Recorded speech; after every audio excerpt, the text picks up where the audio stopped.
Anytime I have to produce an ad with Boxcutter, I simply just take the default cube, scale it down, press D, switch over to custom, activate dots in order to get a face dot, and then we just draw out our shape, and just like that, I've created the custom cutter.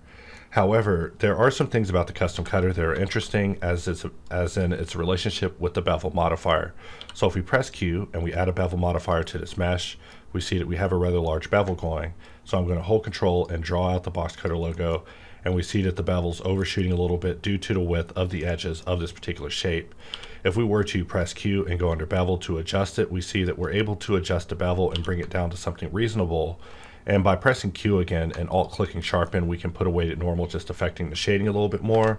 And if we press Alt-V and we turn on the wireframe, we see that the bevel is as dynamic with this shape as it's going to get due to the optimizations that have been made with the Boxcutter logo in recent releases. So if you use the Boxcutter logo in your work, just know that we've taken some care to ensure that it works better with the bevel modifier and tries to reduce the amount of artifacting that can be created.